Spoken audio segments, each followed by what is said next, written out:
कथा प्रेमी सज्जनों, अमृत की प्राप्ति हेतु देवताओं और दानवों द्वारा सागर मंथन किया गया, जिसके फलस्वरूप अमृत से भरा कुंभ निकला, जिसकी प्राप्ति हेतु देव दानवों में छीना झपटी होने लगी, जिससे अमृत घट की कुछ बूंदें नासिक, उज्जैन, हरिद्वार, तीर्थराज, प्रयाग तीर्थ स्थलों पर छलकीं। उन स्थानों पर कालक्रमानुसार कुंभ महाकुंभ पर्व के आयोजन का इतिहास है। ये आयोजन इसलिए होते हैं कि उस अमृत तत्व के शोध की विधि हम सब मानव को मिल जाए। सूक्ष्म भाव से विचार किया जाए तो मानव का अंतःकरण विशाल समुद्र है। इसमें सुविचार कुविचार चलते रहते हैं। सुविचार कुविचार का द्वंद्व देव दानव का द्वंद्व है।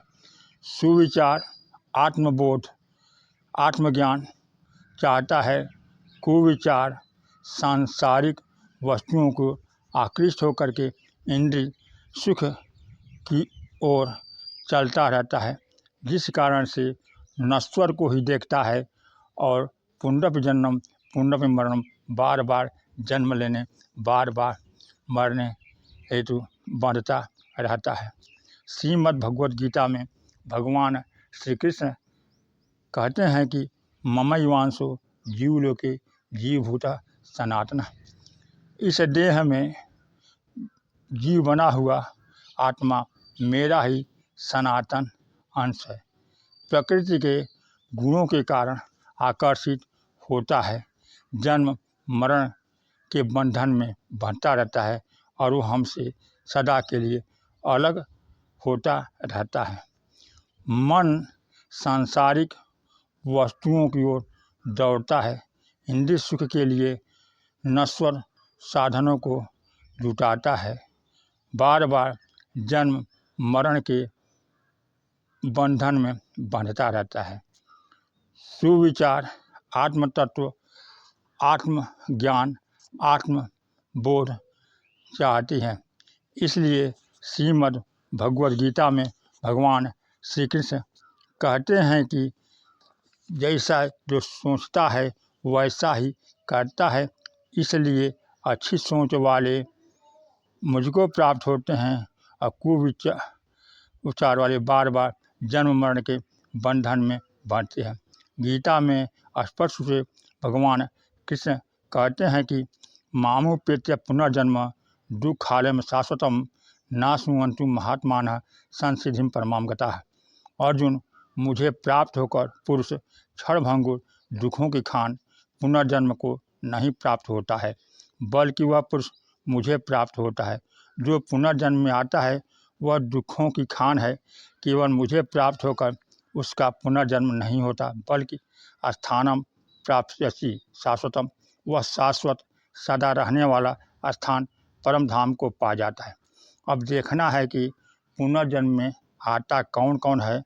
आ ब्रह्म भुवनालोकः पुनरावर्तिनो अर्जुन मामुपेत्य तु कौन्तेय पुनर्जन्म न विद्यते।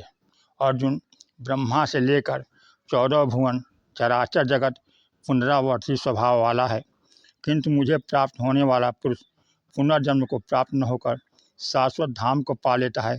स्पष्ट है कि ब्रह्मा और उनके द्वारा सृजित सारी सृष्टि मरण धर्मा है। इसके अंदर देवता पितर दानव ऋषि सूर्य चंद्र सभी आ जाते हैं। मानव जाति का परम लक्ष्य है अमृतत्व की प्राप्ति।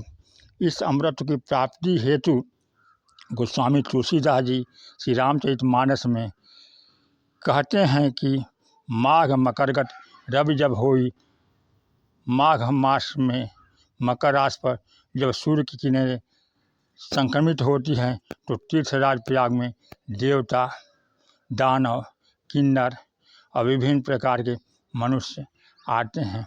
उनका लक्ष्य ईश्वर की प्राप्ति होता है।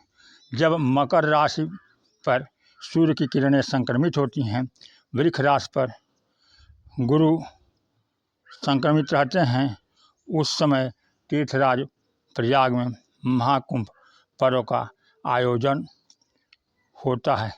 इस आयोजन में देव, धनुज, किन्नर, नर किशोरिया, ऋषि, मुनि, महात्मा, ज्ञानी, वैरागी, साधु, संत, गृहस्थ सभी आते हैं। नागा साधु शरीर को नश्वर समझ करके दिगंबर रहते हैं, अपने शरीर में भस्म लगाए रहते हैं। वह मानव को याद दिलाते हैं कि हे मनुष्यों, शरीर नश्वर है, शरीर को सजाने संवारने की जगह आत्म चिंतन करो, शाश्वत सत्य सनातन की प्राप्ति करो। धर्माचार्य धर्म की विधि बताते हैं। कथावाचक भगवत रस से मानव के हृदय स्थल को भरते हैं।